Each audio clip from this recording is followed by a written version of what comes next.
Can Africa ever rise as one? Not 54 fragmented states, but a single, united force that speaks with one voice. For decades, this dream has echoed, but remains painfully distant.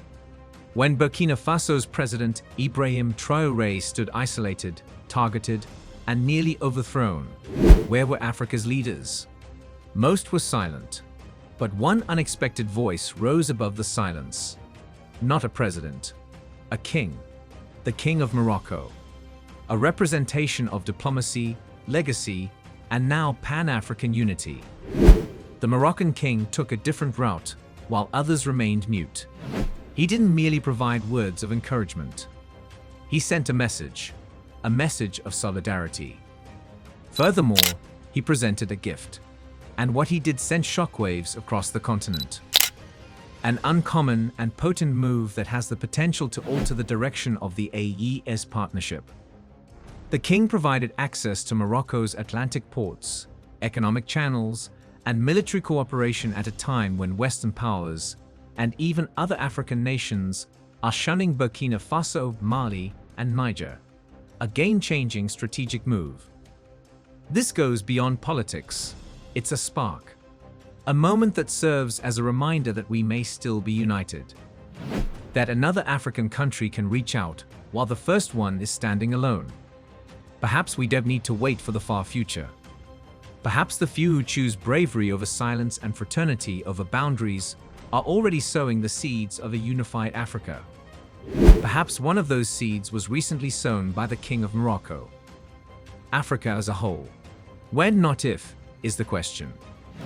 Many African neighbors have chosen to ignore Burkina Faso, Mali, and Niger as they struggle to regain their sovereignty and recover from years of insecurity. Nigeria, Ivory Coast, and the former Ghanaian government are examples of Western African nations that have provided little to no assistance. Even worse, some have deliberately harmed these Sahelian countries. They have sided with foreign forces rather than offering solidarity, which has made it more difficult for the Alliance of Sahel States, or AES, to fight insecurity and regain control of their regions. Benin and Ivory Coast are now prime examples of this treachery. These nations have opened their borders to France, enabling the AES to set up operation centers with the goal of destabilizing the area while it strives for independence from foreign domination. This isn't conjecture. Many people think that these foreign-backed attempts, which were supported from across the Ivorian border, were directly responsible for the failed coup attempt in Burkina Faso on April 16. Africa's fault lines extend beyond its borders in this developing global impasse. They are about loyalty to colonial ghosts or to a self-determination-based future. In a region where tensions are on the rise and isolation is increasing, one nation in North Africa has taken significant action, not just platitudes. Morocco has taken a different tack as Burkina Faso, Mali, and Niger deal with pressure from outside forces and treachery from their close neighbors. The kingdom's support for the beleaguered Sahel countries went beyond mere symbolism. It provided something far more worthwhile. Sea access has always been crucial for the survival of landlocked nations like Mali, Niger, and Burkina Faso. And for many years, the ports of Senegal, Benin, and Ivory Coast provided that access. However, such avenues have become untrustworthy, if not hostile, in recent years. Benin's seizure of Niger's oil exports in its ports just last year revealed the brittleness of regional cooperation. King Mohammed VI of Morocco has now taken a daring and unusual step by allowing the Alliance of Sahel States to access his nation's Atlantic ports. The declaration was made at a high-level meeting with the foreign ministers of Burkina Faso, Mali, and Niger in Rabat. The discussion was characterized by genuine fraternity as well as diplomatic gravitas. Morocco has provided the AES with access to international markets with this one act, avoiding countries that have abandoned them. It is impossible to exaggerate the importance.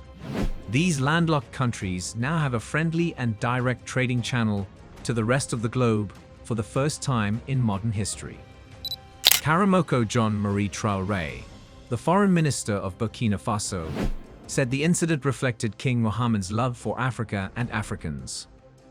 Morocco's gift is a potent reminder that unity is still achievable and that Africans' future depends on their support of one another during a time of conflict. Morocco's message was profoundly human in addition to being logistical. Karamoko Jean-Marie Traoré, the foreign minister of Burkina Faso, was clearly impressed by King Mohammed VI's deep understanding of the current situation in the Sahel. He talked about the king's sincere desire to establish relationships based on equality and solidarity rather than power or coercion. He remarked, "It's very touching," referring to Morocco's willingness to provide unconditional support for the development objectives of Sahelian countries. It was a moment that demonstrated the strength of genuine Pan-Africanism, not as a catchphrase, but as an active practice based on respect for one another. Add your voice to the total liberation of Africa by leaving a comment in the comments section below. Do not forget to like and subscribe for more informative videos like this one. Let's proceed. Abdoulaye Daoub, the foreign minister of Mali, expressed his sincere appreciation for Morocco's unwavering support, calling it a royal pledge to African unification. According to him, the Atlantic port access is a game-changing move that has the potential to end the geographical isolation that has long impeded Sahelian development. Daoub's admiration for Morocco's position on political changes, however, was arguably the most notable. Morocco has adopted a different strategy, one of discussion over directives, respect over meddling. While regional organizations like ECOWAS and neighboring nations continue to put pressure on the AES coalition for a speedy return to civilian administration. By doing this, Morocco has become not just a partner, but also a representation of how African diplomacy may be rethought without interference from outside forces, centered on shared growth and rooted in sovereignty. Many people are unaware that this Moroccan initiative took time to develop. Long before the recent political unrest and attempted coup attempts, it was first announced in November 2023. This recent conference in Rabat was a reaffirmation of a pledge made by King Mohammed VI, not a new proposal. The king at the time stated that Morocco was prepared to open its port, rail, and road systems to the Sahel countries, provided that the AES countries built the necessary local infrastructure to connect to Morocco's already existing communication and transportation systems. It was an ambitious strategy that called for long-term dedication, teamwork, and vision. This gesture's purpose has always been obvious. Both Moroccan and Malian authorities have emphasized that Morocco's government has continuously demonstrated that it has the Sahel in mind. In addition to giving AES nations access to ports, the king has taken important actions including waiving customs taxes on their exports and cancelling their debts, said to Foreign Minister Nasser Bourita. However, this raises an important query. Given that so many others have opted either opposition or silence, why is Morocco taking these actions? The answer is found in a straightforward but crucial reality. Sahelian insecurity is not a regional issue. Violence and instability have swept through the region since Muammar Gaddafi's overthrow. Morocco is aware that this unrest has the potential to spread throughout the continent if it is not controlled. Furthermore, Morocco is taking action as a neighbor, partner, and fellow African country dedicated to stability and unity, in contrast to those who wait for outside forces to take action. How, one might wonder, might seaport access alleviate Sahelian insecurity? It's a legitimate question, but it also highlights how poorly known the causes of this issue are. King Mohammed VI has a perspective that is very different from the prevailing Western narrative. According to Moroccan Foreign Minister Nasser Bourita, Morocco has chosen a different course, one that addresses the root cause rather than merely the symptoms, in contrast to the US, France, and a large portion of the international community, who have concentrated solely on military operations and counter-terrorism efforts. According to the king, the most effective way to combat instability is through development. Morocco sees infrastructure, trade, and economic potential, where others see guns and soldiers as the solution. And there's no denying the logic. What does terrorist organizations flourish in the Sahel? Because they prey on the forgotten, on villages that are so destitute and abandoned that the prospect of food, cash, or even just survival is sufficient to entice people to visit. These extremist organizations infiltrate damaged neighborhoods and give the weakest members of society false hope. Child soldiers are cultivated from children, some as young as 7. Hatred is not innate in them. They are hungry from birth. However, what if those same towns had functioning roads, clinics, schools, and jobs? What if there was hope for families? Extremism wouldn't have a place to grow in that world. And the King of Morocco sees just this kind of future. A future in which progress serves as the Sahel's barrier against hopelessness as well as fear. Beyond geopolitics, history, and principle, Morocco's audacious ambition has a deeper motivation. Morocco and the Sahelian nations have a long history of supporting one another and standing together. King Mohammed VI has always valued these relationships and fostered them with words and deeds, according to Foreign Minister Nasser Bourita. The present royal endeavor is not a singular gesture of kindness. The king has long made a personal commitment to support the Sahel countries during times of need. This is the ideal representation of African togetherness: cooperation, fraternity, and steadfast support, not rivalry or censure. When one country falters, others ought to support it rather than abandon it. The king's steadfast faith in the Sahel's promise is maybe the most encouraging. According to Bourita, the king sees possibilities where others see challenges. Africa is in dire need of this kind of thinking. King Mohammed sees a future of development, change, and shared wealth, in contrast to those leaders who see the area through the prism of crisis and instability. He opposes shortcuts and flimsy fixes. He contends that the only viable course of action is to make genuine investments in development. It stands in stark contrast to many African governments' silence, particularly with regard to the AES. Because the military-led alliance of Mali, Niger, and Burkina Faso has demonstrated a greater commitment to African integration than most of the continent's so-called democracies. They have steadfastly maintained their sovereignty, resisted foreign domination, and dared to envision a united future, one created by Africans for Africans. A pivotal point in African geopolitics occurred in July 2023, when a coup broke out in Niger and ECOWAS was threatened with military intervention. Under their own military command, Mali and Burkina Faso united to defend their neighbor in the Sahel. The fact that these three countries had not yet established a formal alliance at the time added to the impact of this act of solidarity. The inherent intricacies of their transitions were still being navigated by each leader. Nevertheless, they acted without hesitation in the face of a shared peril. Their stance was unambiguous. It would be deemed an act of war against all three if Niger were attacked. That one statement served as the cornerstone for the current AES bloc solidarity, a fraternity built in times of hardship rather than comfort. Over time, this sense of camaraderie has only become stronger. The governments of Niger and Burkina Faso reacted swiftly after Ukraine surprisingly acknowledged working with terrorists to attack Mali soldiers. They immediately denounced the action in public and expelled Ukrainian ambassadors. Nevertheless, the Western countries said nothing as the world looked on. No condemnation, no responsibility, nothing but quiet. The AES alliance's commitment was only reinforced by this obvious double standard.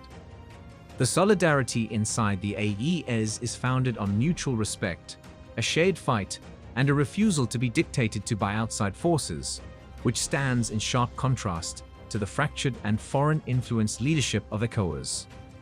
The AES has put sovereignty, security, and real African-led solutions first, while others just concentrate on applying pressure on these nations to revert to civilian control. Politics wasn't the only reason they opposed ECOWAS military threats, particularly those plans supported by Nigerian President Tinubu. It stood for Africans' right to self-determination, dignity, and autonomy. Threats, however, were not enough for ECOWAS. It placed Niger, Burkina Faso, and Mali under harsh economic sanctions. Sanctions that severely damaged their economies, which were already precarious. The impact was swift and devastating in Niger. Nigeria cut off trade and electricity, leaving hospitals without basic supplies, medicine, or electricity. The loss of hundreds of lives was due to policy, not war. ECOWAS defended democracy as justification for this. However, what do we say when the populace backs the very military regimes that ECOWAS is attempting to overthrow if democracy is genuinely about the will of the people? The people were not coerced into these coups. They were accepted and even celebrated in certain places.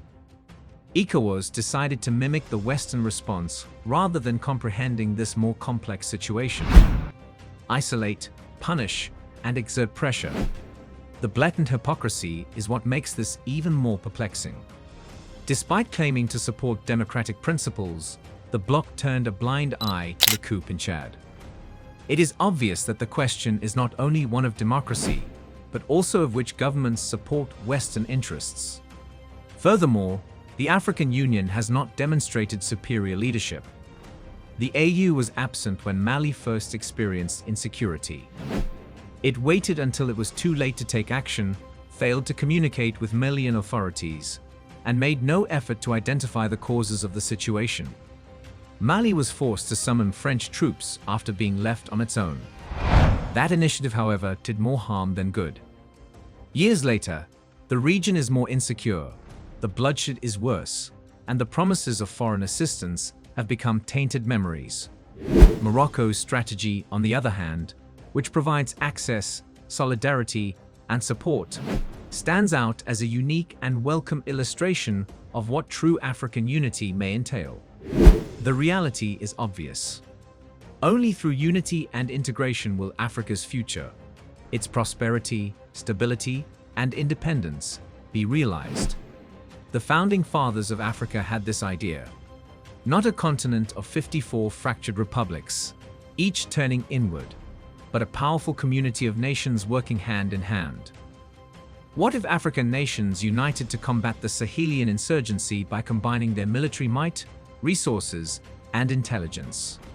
The result would differ significantly from what we observe now. Instead, the majority of nations keep quiet, either observing from afar or waiting for Western powers whose interests are rarely in line with those of the continent. How can we assert that African problems require African answers, yet African states continue to tackle their difficulties alone? Morocco's decision is therefore more than a simple diplomatic gesture. It's a blueprint. Morocco provided direction and assistance when others opted for seclusion or apathy. Instead of merely expressing sympathy for the AES countries, the kingdom researched the matter, recognized the underlying problems, and decided to take action. Morocco gave Mali, Niger, and Burkina Faso access to its Atlantic ports, but it also gave them economic freedom, trading opportunities, and the possibility to become truly independent. These ports, which are now access points to international markets, have the ability to greatly lower trade costs and unleash economic potential that has been long stifled by neglect and location. Morocco's program is a unique illustration of what it really means to be your brother's keeper in a continent where solidarity is frequently only shown verbally. Africa must move forward with this attitude of collaboration, action, and unity. Morocco deserves praise for this fantastic endeavor. The vision of a new Africa, one that is strong, bold, and takes responsibility for defending its interests, as well as one that is influential in the concert of nations, would be realized as quickly as possible if more African nations offered assistance to one another and collaborated rather than working independently. Let us know your thoughts in the comments. And don't forget to like, share, and subscribe for more informative videos about Africa's sovereignty, Black history, and global power dynamics.